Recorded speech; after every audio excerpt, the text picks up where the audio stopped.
जब बिंदुसार का अंतिम समय आया तो उसकी इच्छा सिंहासन को अपने पसंदीदा वारिस को देने की हुई।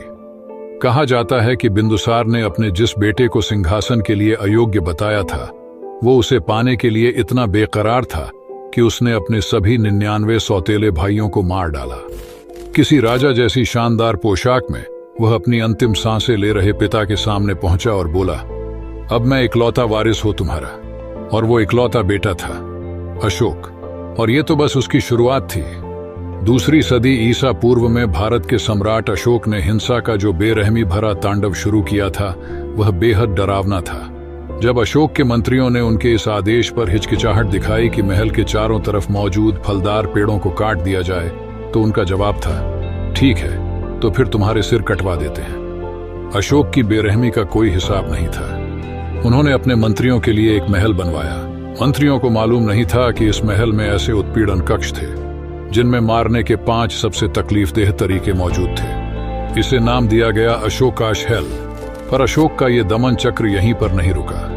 अब वो अपने दादा द्वारा शुरू किए गए पूरे भारत के विजय अभियान पर निकल पड़े। दक्षिण में मौजूद कलिंग अशोक से संधि करने को तैयार नहीं थे। अशोक की सेना ने शहर की घेराबंदी कर ली पर कलिंग ने हार नहीं मानी।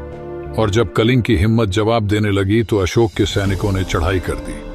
अशोक अपनी जीत का आकलन कर रहे थे कि तभी उन्हें एक शख्स सामने खड़ा नजर आया। ए शक्तिशाली नरेश, आप इतने ताकतवर हैं कि सैकड़ों हजारों की जान पलक झपकते ही ले सकते हैं।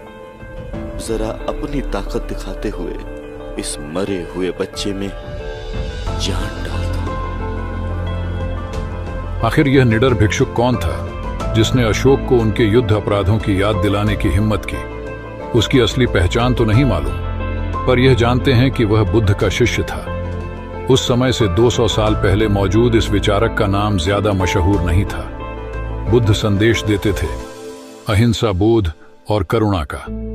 उनके अनुयायी धन वैभव को त्याग कर पूरी दुनिया में घूमते हुए अपने जीवन को मिसाल बनाकर बुद्ध के संदेश फैलाते रहते थे। यह भिक्षु उन्हीं में से एक था और अपनी हिम्मत और अक्लमंदी से उसने एक बेरहम राजा में भी करुणा जगा दी और अशोक हमेशा के लिए बदल गए। उन्होंने कत्लेआम वाली जगह यह स्तंभ बनवाया। ऐसे और स्तंभों का भी निर्माण करवाया गया। इस पर अशोक के शुरुआती संदेशों में से एक दर्ज था, सभी लोग मेरी संतान हैं और मैं चाहता हूं कि मेरी सभी संतानों का कल्याण हो, वे प्रसन्न रहें। ऐसा नहीं था कि अशोक ने अपने करीबियों को चुनने से संबंधित नियमों को तोड़ा था।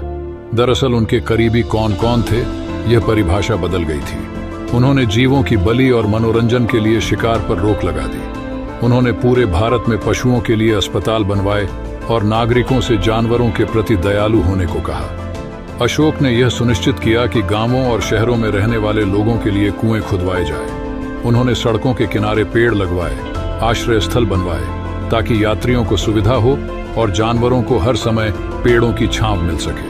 अशोक ने आसपास के छोटे देशों के साथ शांति संधियां की जो पहले कभी उसके नाम से थर्राते थे। अशोक ने भारत पर और 30 साल तक राज किया और इस दौरान विद्यालय, विश्वविद्यालय, अस्पताल और स्वास्थ्य गृह बनवाए गए। उन्होंने महिलाओं के लिए शिक्षा शुरू की, निःशुल्क स्वास्थ्य सेवाओं की शुरुआत की गई और यह सुनिश्चित किया गया कि दवाएं हर समय उपलब्ध रहे। अशोक का यह आदेश था कि सभी धर्मों को एक समान माना जाए। उन्होंने कहा कि गलत तरीके से कैद या बेरहमी के शिकार लोगों के साथ न्याय हो। अशोक के शासन में जो मंदिर, महल और स्तंभ भारत में बनवाए गए थे, धार्मिक कट्टरवादियों ने उनमें से ज्यादातर को तोड़ डाला। उन्हें सम्राट अशोक की ये सारी चीजें दिखावा भर लगती थीं।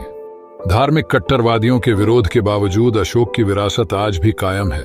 बौद्ध धर्म दुनिया की सबसे असरदार धार्मिक विचारधाराओं में से एक बन गई। अशोक के संदेश अरामीक भाषा में पत्थरों पर उकेरे गए। यह यीशु की भाषा थी जो इस दौर से कुछ 100 साल बाद पैदा हुए थे। अशोक ने बौद्ध दूतों को मिडिल ईस्ट भेजा ताकि करुणा, रहम, नम्रता और शांति का संदेश फैल सके। यह अशोक के चंद मंदिरों में से एक है जो तोड़े जाने से बच गए। यह भारत में बाराबार की पहाड़ियों की गुफाओं में है। पर सम्राट अशोक का सपना अलग है। इसकी गूंज समय के साथ और बढ़ती ही जा रही है।